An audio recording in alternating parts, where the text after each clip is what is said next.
Hello friends, आज हम देखेंगे मेज़रमेंट एंड इवैल्यूएशन। आज का हमारा टॉपिक है मापन एवं मूल्यांकन। जैसा कि हमें नाम से ही पता चल रहा है, मापन हम किसी चीज़ को मापते हैं और उसका मूल्यांकन करते हैं। तो इसकी ज़रूरत कहाँ-कहाँ पड़ती है, अभी हम देखेंगे। सबसे पहला पॉइंट है शिक्षा की चुनौतियों एवं समस्या उनके समाधान हेतु मापन मूल्यांकन की आवश्यकता पड़ती है।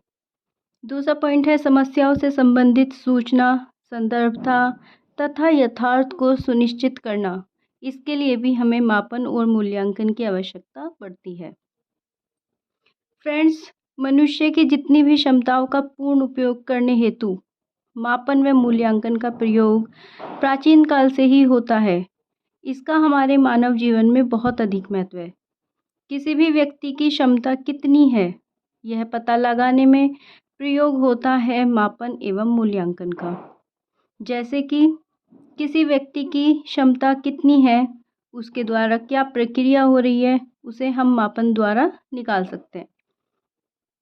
व्यक्ति उस क्षमता के द्वारा किसी विशेष कार्य को कर सकता है या नहीं, यही होता है मूल्यांकन। तो फ्रेंड्स, आपको अभी ये पता चला कि मापन और मूल्यांकन कैसे निकालते हैं, क्या होता है। मापन की क्या क्या परिभाषाएं हैं, अभी हम देखेंगे।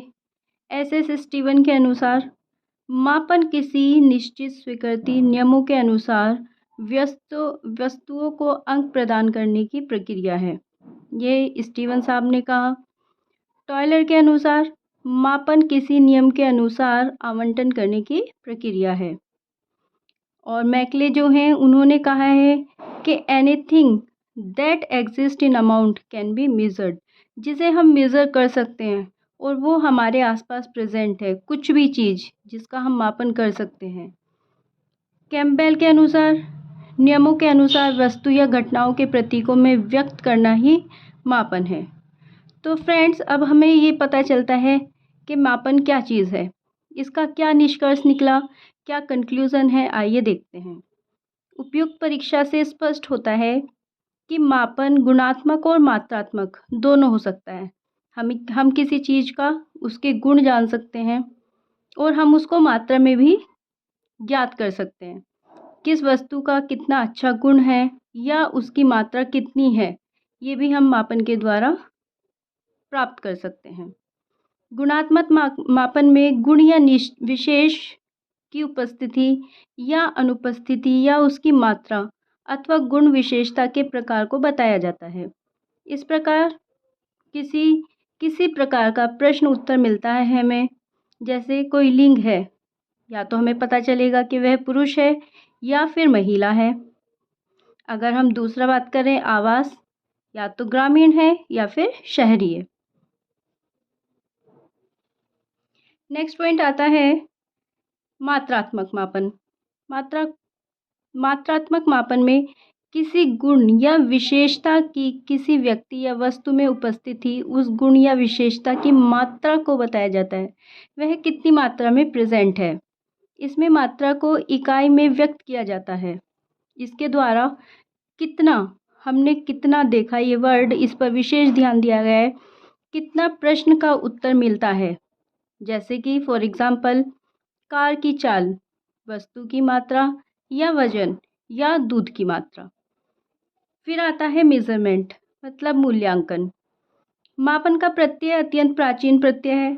हमारे पूर्वजों ने भी अपने दैनिक जीवनचर्या में मापन का प्रयोग किया है, अतः यह नवीन प्रत्यय तो बिल्कुल भी नहीं है।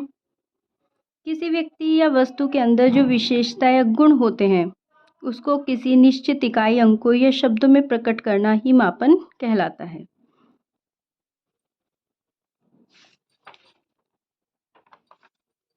मेजरमेंट मतलब मापन।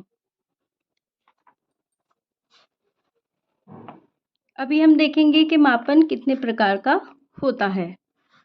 मापन के प्रकार: भौतिक मापन या अभौतिक मापन। भौतिक मापन को फिजिकल मेजरमेंट भी कहा जाता है और अभौतिक मापन को नॉन फिजिकल मेजरमेंट कहा जाता है। अभी भौतिक मापन में क्या क्या आता है? किसी चीज़ को तोलते हैं, मापन करते हैं, लंबाई, चौड़ाई, वजन आदि। जैसे भार, लंबाई, चौड़ाई, चाल, आयतन आदि। मापन की तरह मापन एक निश्चित इकाई होती है, जैसे कि किलोमीटर में नापा हमने या मीटर में। मापन प्रामाणिक साधनों से होता है। मापन ज़्यादा यथार्थ वास्तविक होता है। यह हमें सही आंकड़े प्रदान करता है। अभी आते हैं अभौतिक मापन की तरफ। शिक्षक गुण जो मापन करते हैं, जैसे कि उपलब्धि, आईक्यू, व्यक्ति विशेषता का मापन। इसमें नॉन फिजिकल मेजरमेंट में मानसिक गुणों का, मनोवैज्ञानिक, शैक्षिक गुण, सामाजिक गुणों का मापन किया जाता है। मापन में कोई निश्चित इकाई नहीं होती। मापन अप्रामाणिक साधनों से होता है। मापन कम यथार्थ होता है। मापन के क्या क्या कार्य हैं?